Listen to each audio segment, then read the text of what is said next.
there is an aspect of my interview, and I say this, I know I run the risk of destroying my relationship with Mike Huckabee, but I think it's appropriate, because I do have the terrible feeling that Governor Huckabee wasn't entirely honest in the interview he gave me yesterday.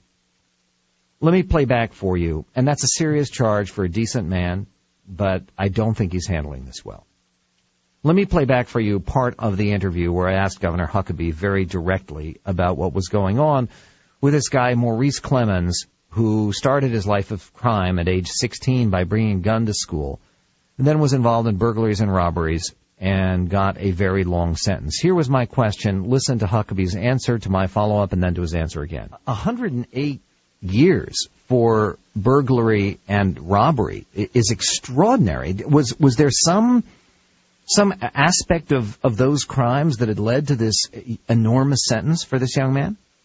This was a kid who was black, he was poor, and he had a public defender. And unfortunately, Michael, the reality is that in my state, there was often a history of kids like him getting disproportionate sentences to an upper-middle-class white kid who, with a similar crime, would have faced probation, a pretty nice fine that his parents could have paid, and ordering to do some community service or go to counseling. 108 years. I've asked people, look me in the eye and tell me that a 16-year-old committing a burglary and a robbery should go to prison for 108 years. Had he assaulted anyone in the course of the robbery? At that point, no. The robbery was a confrontation with a lady in a hotel parking lot. They did not have a weapon. They took her purse, which had $16 and some credit cards in it. And I'm not justifying what the kid did. I mean, going to prison, that's fine. That's a serious offense, and he did 11 years for that. Okay, now, stop. That's enough. Do you hear the clear implication from Governor Huckabee that the only problem with this guy, Maurice Clemens, was a burglary and a robbery, and the robbery, which is the more serious of the charges, because robbery involves actually assaulting a person, whereas burglary involves breaking into a house. The implication from Governor Huckabee was he had done nothing violent. He didn't have a violent history. And he was pretty consistent about that. Now, this is not true. It's just not true. And we had a caller after Governor Huckabee was gone who made that case, and the caller was right. CNN did actually a pretty good report on this whole thing. And sure, they're out to get Mike Huckabee. I know they are. I mean, Mike Huckabee works for their rival Fox, among other things. Sure, they're out to get him, but they got him. And the truth of the matter is that when you look at this guy Maurice Clemens' record in prison, the 11 years he was in prison before Huckabee commuted his sentence, he was not a model prisoner. He was a violent prisoner. He was a terrible prisoner. He never should have even been considered for clemency.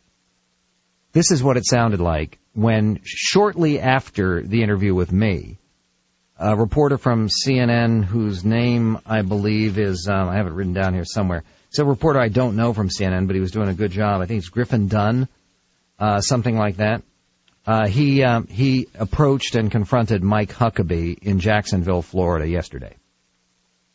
Did you go any further than was handed to you? I read the entire file. Was it just this few pieces of paper? No. It was a file this thick. Did it tell you the violations he had in prison, the assaults, every the bit of his record, firearm possession, the fact that he tried to slip a piece of metal into court? I looked at the file, every bit of it, and here was a case where a guy had been given 108 years.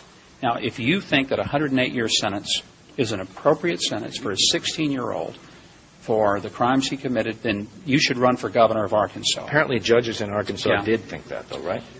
No, Judge Humphrey did not, and Judge Lofton did not oppose the clemency.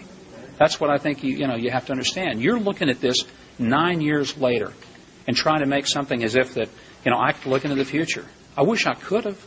Good Lord, I wish I had that power. I wish I could have done that. I guess I'm wondering, but I don't know how anyone can do it. Okay. Here is the problem. You just heard Governor Huckabee saying he had looked at the whole file, that he had seen the whole file. If he had seen the whole file, then he wasn't being truthful with us. I mean, either he had not seen the whole file or he wasn't truthful with us. This doesn't work out. This guy, and here's the core problem as I see it. Again, I do believe that Mike Huckabee is basically a very decent leader and a decent human being, but boy, did he blow it big this time. And I've been trying to figure out why, and I think you can hear it there in that tape. The core disagreement is this. What is the purpose of putting people in jail? I suspect that Mike Huckabee, in one corner of his soul, believes the purpose of putting people in jail is punishment. It's retribution. It's not. The deeper purpose of putting people in jail is to make you and me safer. It's to take guys who are certain to reoffend and to hurt us and to put them away. I don't want them near my daughter. I don't want them near decent police officers. I don't want them doing anything like that. Mike Huckabee, if he really did read the whole file on Maurice Clemens, even in 2000, before he got much worse, and it's true, he got worse, he was terrible in prison. And he should have seen that. If someone is a lousy prisoner, he shouldn't be considered for clemency. Isn't it obvious? Whether the sentence is disproportionate or not. He's not ready to come out and live among civilized people. And one of the things that I think is tremendously important is you've got to back up your prison guards. You've got to back up your prison system. And that means that anybody who has any violent tendencies, anyone who gives lip or difficulty to prison guards, anyone who's written down for report. One of the things, this guy was written down for sexual assault in prison. And yeah, bad stuff happens in prison, but if you're doing bad stuff in prison, then you should stay there until you get it fixed.